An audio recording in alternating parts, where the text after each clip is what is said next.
Alright, at this point, we don't come to Atelier Ryza for the in-depth item creation system, even though the item creation hooked me for like 20 additional hours. We don't come to Atelier Ryza for the active and flashy ATP combat system, nor do we come for the story. We come to Atelier Ryza for one reason and one reason only, and that is Ryza. We come for Ryza. Pause.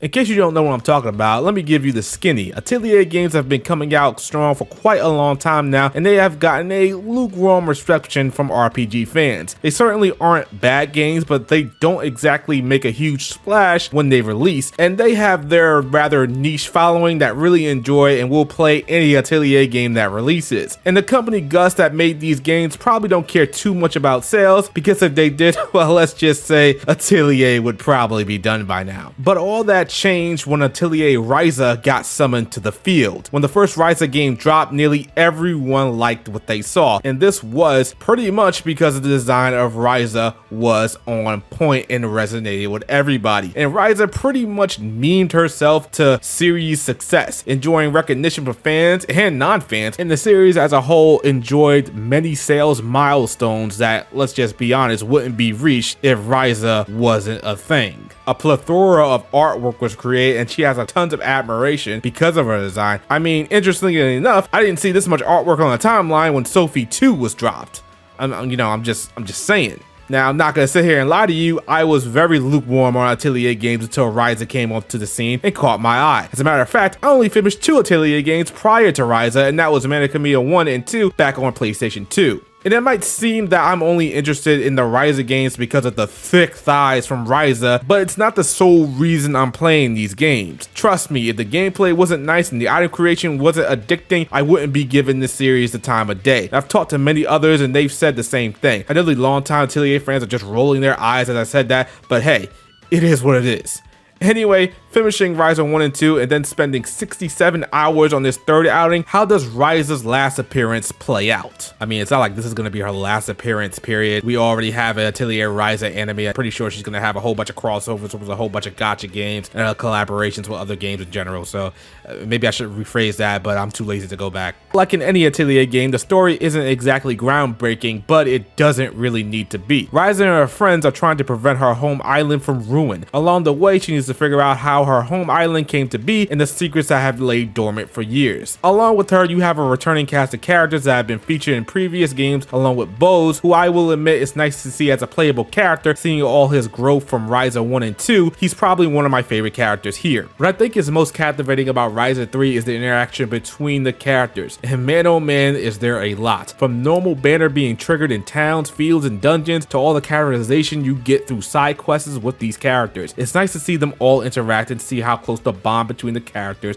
have progressed, which I kind of believe this aspect is in the driver's seat rather than the main narrative. And that leads me to one of the things I feel is sorely missing from Ryza 3 and the other Ryza games, and that is an English dub. I don't believe dubs today are terrible. On average, I believe they're actually good, at least to my ears there are, and the fact that these games never got one kind of takes away a level of charm these characters could have had. I'll keep it 100 with you guys. This is a personal downside for me, so maybe this doesn't apply to you, but I believe a good English dub can elevate your characters for, you know, an English speaking audience. I'm going to reference another niche game series in Hyperdimension Neptunia's Neptune. Even though I don't play the Hyperdimension games anymore, Neptune's voice actor does such an amazing job voicing Neptune, capturing her quirks and an almost aloof nature. The voice actor captures Neptune's essence and elevates the character's charm and makes her memorable. The same effect could have probably been achieved for Ryza, but without an English dub, it only makes Ryza memorable for me because of her design. A more recent reference I could probably use is Ringo in Soul Hackers 2. With a good translation, localization, and a good voice actor, Ringo's overall character and his charm is brought to a level of being a memorable female lead in an RPG for me. If Soul Hackers 2 didn't have an English dub, this probably wouldn't be the case. And I understand the Atelier games don't have the biggest budget in the world, and a niche fan base that plays these games probably couldn't care less. The series has a dub as long as the option to switch to Japanese is there. It's just, for me personally, it feels like a missing component that could have elevated these characters more. So if you're listening, Gus and Koei Tecmo, try to put English dubs back into your Atelier games, please.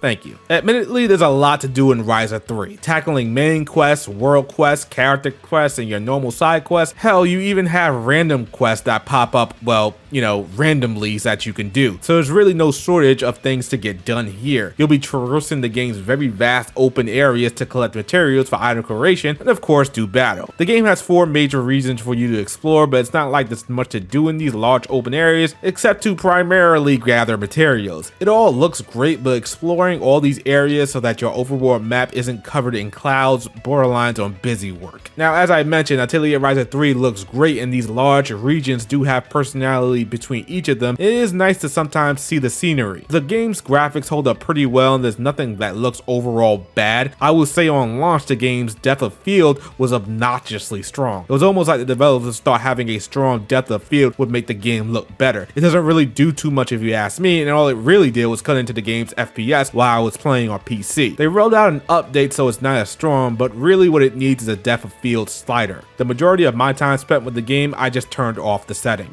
When you're not gathering materials on the map, your time will be spent in battle, and Ryza 3 ATB combat is pretty good. Action and the skills are determined through AP, and the more you have, the more attacks and skills you can unleash. Most Ryza games specialize in characters using chain attacks or follow-up attacks from your party members to net more damage and break the enemy's guard. It's all fun and flashy and awesome to see attack animations and ultimate attacks go off. There was never really a dull moment in battle except for the enemies that you have been facing time and time again since Ryza 1. And I'm sorry to say the game just had one boss too many that I had to say, didn't I fight you before like 5 hours ago, but now you're in a green color? I mean, I know a budget game is gonna budget, but like, I can't let that slide. Now, these games are supposed to be fun and kind of laid back from a combat perspective, but you will encounter a difficulty spike here and there. However, I'm kind of inclined not to call it a difficulty spike. I feel these games' difficulty kind of ties to how much you understand the item creation and the alchemy system, because you're not going to get too far if you don't use it, and if you do understand it, you could easily break the game within the first few hours. As you probably guessed, item creation is one of the main points of any Atelier game, if not the main point, because you can't just buy new equipment easily. You'll have to rely on upgrading your gear through creating it and using it to create key items to progress the story. And the alchemy system is very addicting. I found myself playing the game way more than I probably should have because I spent a lot of time upgrading my gathering tools to get better materials, and as a result I ended up exploring every nook and cranny of all the regions. Creating items to create more items to create better items is the name of the game here, with each material housing properties that created items inherent to make them stronger. There's a lot to be done and the game does a somewhat good job explaining it, but kind of locks key item creation features like item duping and item rebuilding behind a skill tree that you'll need SP points to unlock. Knowing what to unlock first can make your life easier, or going by what you need for your current situation also works, but it's just not going to be as efficient. As I mentioned, upgrading character equipment is going to come from item creation, so you need to pay close attention to what you're using as materials to get the best stats for your equipment. And creating items to use in battle against your foes is also going to help immensely. Atelier Ryza 3 is just a fine game. I don't think it particularly stands out in the Ryza games, and if I'm being honest, I think Ryza 2 is the best in the series, but it doesn't really make this third and supposedly last outing anything to dismiss. If you like Ryza in her previous outings, then you're gonna like her here as well. And while I would never recommend you jump into this third game, if you didn't play the previous Ryza games, there is a prologue story movie that does a pretty good job at getting you up to speed.